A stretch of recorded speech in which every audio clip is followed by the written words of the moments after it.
Coucou! Bon, j'espère que vous allez tous bien. Aujourd'hui, ça va être une vidéo cuisine. Donc là, je suis en train de préparer du pain.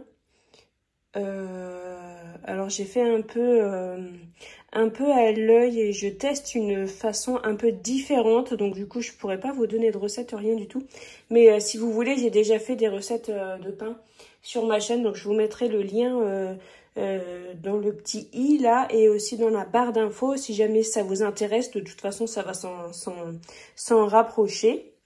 Donc là, ici, on a la farine avec l'eau qui est en train de faire une autolyse. Donc, il n'y a pas de levure, rien du tout dedans. Et ici, on a de l'eau avec un petit peu de farine, de la levure et un peu de miel pour faire comme une pouliche. Mais vraiment, voilà, hein, sans respecter de règles bien strictes. Voilà, donc ça, je vais déjà mettre ça un peu de côté. Et ce que je vais faire, ça va vraiment être un meal prep tout simple. Hein. Je vais cuisiner déjà avec ce que j'ai à la maison. Et ça va être des choses toutes simples qui sont faciles à faire, faciles à assembler. Et puis qui font gagner du temps voilà, au moment des repas.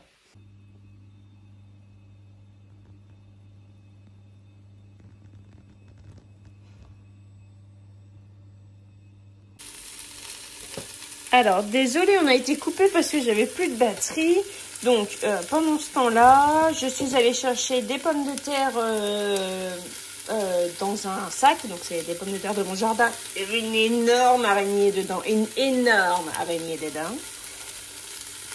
Du coup, j'ai quand même réussi à prendre 4 pommes de terre. Mais il va falloir que je fasse quelque chose. Parce que je ne veux pas que cette araignée reste chez moi.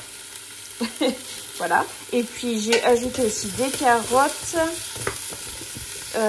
en gros tronçons comme ça. Je vais faire revenir un peu. Ensuite, je vais ajouter de l'eau, du miso. J'ajoute du miso, ça remplace le bouillon, mais c'est parce que j'en ai. Et je vais laisser cuire un peu. Je vais ajouter des saucisses. Façon saucisses fumées là que j'avais trouvé chez Aldi en grand format et j'ajouterai ça dedans. J'en ai sorti 2 mais en fait je vais en mettre qu'une seule de boîte, sinon ça va faire beaucoup. Comme ça fait un ragoût. J'ajouterai des blettes de mon jardin dedans. Enfin, ce ne sont pas tout à fait des blettes, ce sont des blettes épinards. Mais voilà, j'ajouterai ça dedans. Ça fera un repas pour le soir bien réconfortant, bien consistant surtout. Bon, après, on peut en manger le midi aussi, hein, rien n'empêche ça. Le riz ici est prêt et les pâtes ici sont prêtes. Donc ça, je les laisse refroidir, je les mettrai dans des boîtes. Et ça c'est le pain, ça suit son cours. Donc j'ai ajouté le genre de pouliche et le sel.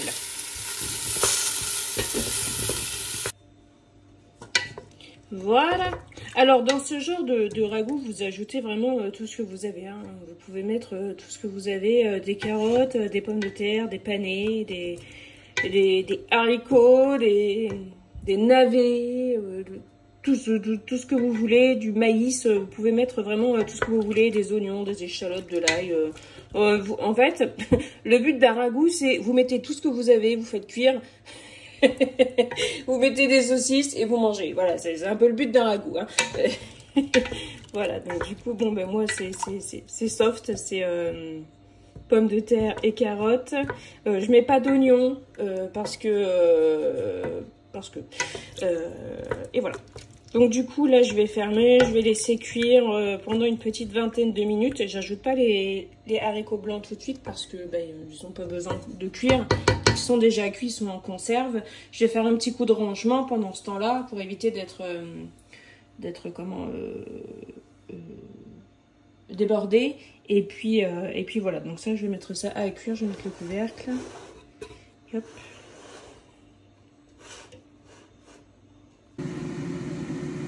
Là, j'ai utilisé une courge butternut de mon jardin que j'ai coupée pas tout à fait, vous voyez, comme ça, pour faire des courges façon Hasselback.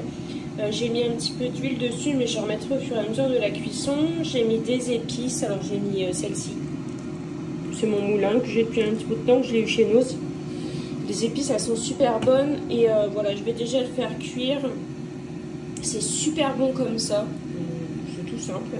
Et puis comme ça après, en fait, il n'y a plus qu'à se servir. Soit on en prend un tiers, soit une moitié. Puis on fait réchauffer. Et puis voilà, c'est bien avec le reste de ce que j'ai préparé.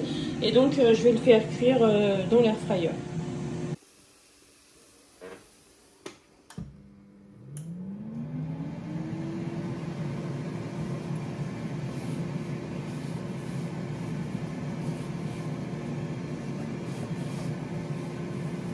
Voilà, ouais, je vais le mettre à cuire pendant 30 minutes, ça me paraît cool. Pendant ce temps, tac, ça a bien cuit. Hein. J'ai préparé un gâteau au yaourt, enfin une base de gâteau au yaourt. Alors j'ai fait 2 fois la recette pour en avoir plein, puisque nous sommes 5 à la maison et que ça part vite. Et j'ai fait des muffins chocolat blanc framboise. Donc j'ai ajouté des pépites comme ça, de chocolat blanc dedans, dans la pâte, hein, vous voyez bien approximativement. Et ensuite sur le dessus j'ai ajouté des framboises et quelques pépites de chocolat blanc. Alors ce qu'il faut savoir c'est que votre pâte, pour pas que les framboises tombent dans le fond, il faut que la pâte elle soit assez épaisse, vous voyez. Faut pas qu'elle soit liquide. Si c'est liquide, ça va tomber dans le fond. Et il faut l'enfourner dans un four déjà chaud. Voilà. Je vous mets le lien de la recette dans la barre de description. Voilà. Désolée, en fait, j'ai oublié de filmer ce que je fais, donc je vous montre juste après. Bon, c'est pas grave, vous avez quand même les idées. C'est des framboises surgelées. Ici, on a déjà une première fournée de muffins, j'étais en train de chercher le mot, de muffins à la framboise, qui est cuite. J'en ai déjà mangé un. Ils sont très bons. Ils sont très bons. Je me suis préparé un thé. Et voilà la pâte à pain que je vais dégazer. J'allais dire déglacer. Non, je vais la dégazer et je vais former une boule. Mais la pâte est très souple, donc à mon avis, ça va coller. Je vais mettre un petit peu de farine. Enfin, ça va coller assurément. Assurément, ça colle. Voilà, donc j'ai dégazé la pâte et j'ai rabattu. Donc en fait, il y avait j'ai toujours pas pensé à filmer. J'avais la boule de pâte. En fait, j'ai appuyé dessus pour bien la dégazer. Et ensuite, ce qui était là, je l'ai rabattu en dessous de la pâte aux 4 endroits. Vous voyez ? Pour faire comme si je voulais faire une boule, sauf que c'est une boule qui ne tient pas parce que la pâte est très souple. Donc très souple, ça veut dire qu'elle est collante et liquide, façon de parler quoi. Donc là, voilà.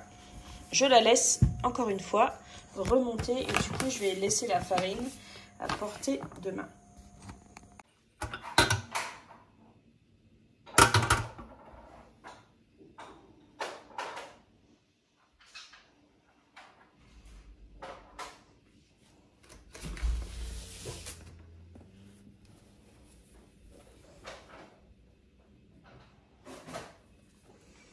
Eh bien, ça bulle bien par ici, impeccable. Donc, je vais refaire exactement la même chose. Le truc, c'est que je ne sais pas où est mon trépied.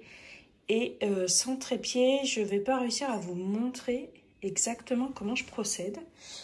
Alors, je vais essayer du mien. Désolée, ça va être un peu tremblotant.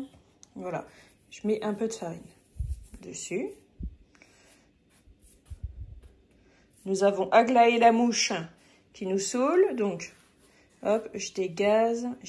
J'ai pas assez fariné mes mains. Je refarine mes mains. Je dégaze. Ok. Voilà. Et ensuite,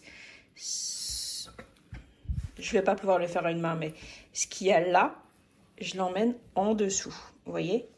Bon, là, je suis embêtée, du coup, avec une seule main. Mais le but, c'est ça, en fait. Donc, je vous laisse. Je prends mes 2 mains bien farinées et ça ira mieux. Je vous montre le résultat.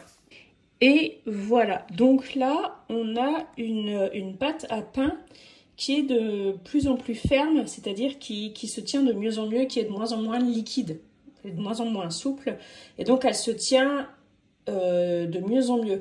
Après, je vais pas pouvoir faire comme si c'était une baguette ou une brioche, parce que forcément, ça va s'étaler. C'est quelque chose qui va rester quand même assez souple. Mais voilà. Elle prend de la force, comme on dit. Et là, je vais la laisser lever encore une fois, moins cette fois-ci. Et je la retournerai sur le plan de travail pour pouvoir la retourner sur le plan de travail, la retourner là-dedans pour pouvoir la retourner dans la cocotte dans laquelle je ferai cuire le pain. Voilà, donc ça, c'est bon. Et sinon, ben, tout le reste, c'est prêt. La courge butternut Hasselback, c'est bon. Les muffins qui ont déjà commencé à être dégustés, c'est bon. Et ils sont trop bons. Ici, on a le ragoût. Tac, on ferme tout parce que comme il reste 3 mouches, mais voilà. Ça manque de pommes de terre. Je pense que je vais recuire des pommes de terre à côté parce qu'il y a beaucoup de viande pour peu de légumes. Et ici, donc, on a les pâtes et le riz. Voilà. Est-ce que j'ai préparé quelque chose d'autre? Non, j'avais dit que je ferais peut-être un gâteau aux pommes, mais ça fait beaucoup là pour moi. Aujourd'hui, ce sera déjà bien. Donc là, il ne reste plus que le pain maintenant. Et voilà, c'est prêt. Enfin, c'est prêt. Non, c'est pas prêt. Là, c'est façonné. Je vais mettre le torchon dessus pour que ce soit couvert. Ça va finir de pousser doucement. J'ai mis dans le four, tac, à préchauffer ma cocotte en fonte. On voit pas bien, hein. Voilà, ma cocotte en fonte. Et une fois que la cocotte sera bien chaude, je mettrai le pain dedans. Voilà.